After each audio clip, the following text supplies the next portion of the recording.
Hi, I'm Mike Massimino, and this is Inside the International Space Station. There's no red line on it this time. First of all, it started with some good equipment. Of course, the Aurora's, my favorite, 5 miles a second. The differences between day and night.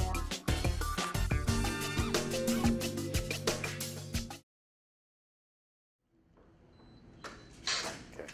Hi, I'm Mike Massimino, and this is Inside the International Space Station. Today we're going to go into the Mission Control Center and we're going to talk to Mike Fossum. He's been in space for almost 6 months and he's coming home soon, and we're going to talk to him about some of the great images, some of the great photography he's taken while he's been in space. Come on, let's go say hello to Mike.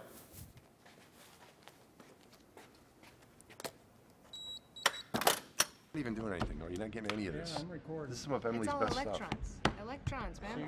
There's no more film. Here, Mike. It's all Here's your electrons. red light.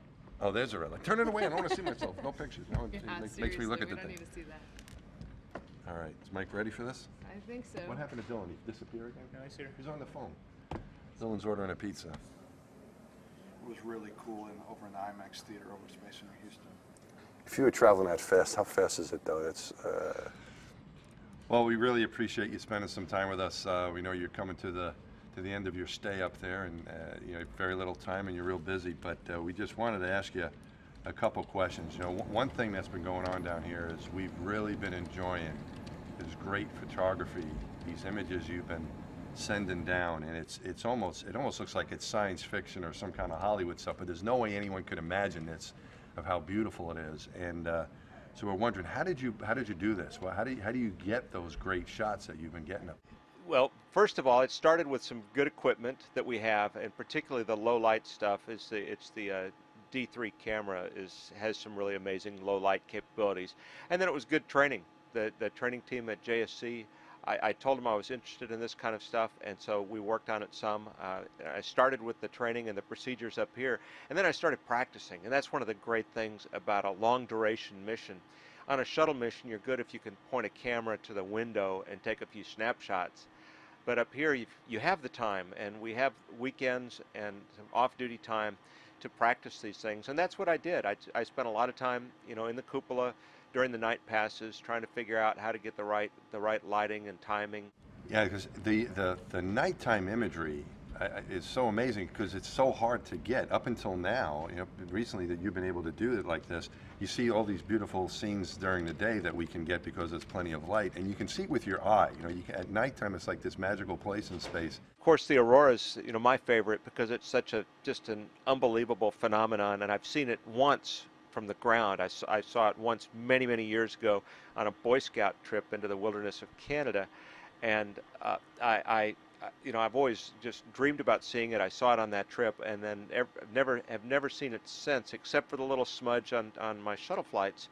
And so to see that is just amazing. But it's also really great to see the planet lit up, particularly by moonlight. If you have more than about a half moon, you get enough illumination to really pick up a lot of things. In places like Africa and the interior of Australia, that are so washed out by the sunlight. The sunlight's so intense, it really washes it out. When you light those up with a nearly full moon, it really enriches the colors and the details that you can see that you just don't notice in the broad daylight. But you get that soft moon illumination. It really brings out the colors and details. It's great. We've really enjoyed them, Mike, and we're going to be incorporating some of those images when we release this little segment here to the public. So it's just been great. You've been kind of taking us along for the journey. Going into space is a really cool experience. You've been able to share it with millions of people down here with all your techniques and photography that you've been doing.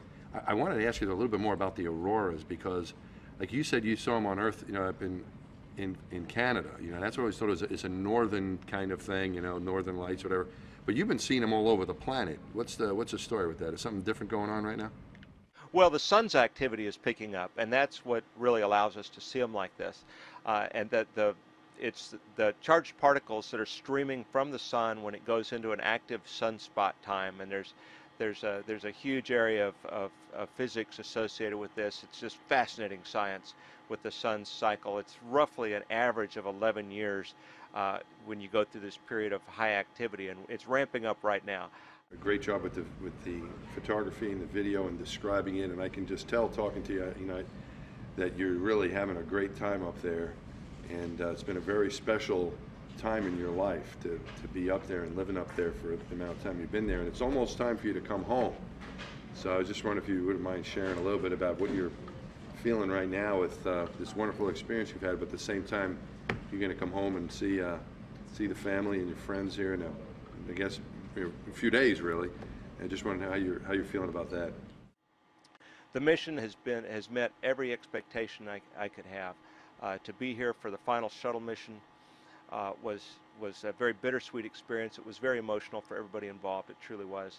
But I'm happy to have been part of it and help make that a successful mission. The time has flown by. I can't believe I've been up here over 5 months already. That's doesn't seem possible because it's really gone fast. That's because we're busy, and we're supposed to be busy. And we've had the chance to do a lot of things. I enjoy sharing the photography. That, of course, isn't why I'm here. We're here to run the space station and operate it as an orbiting laboratory, and that's been a lot of fun, very enjoyable, and very rewarding to do that too. Well, I hope you enjoyed that half as much as I did. It was, of course, I was here and getting a chance to actually speak to Mike, but getting to hear his stories and having a chance to see the imagery he's taken, the pictures he's taken, and getting to hear his personal feelings about being in space and sharing those pictures with us, that was quite a treat. So, Emily, I'm very glad you let us in. Thank you very much Anytime. for letting us come in here, and thank you for watching Inside the ISS.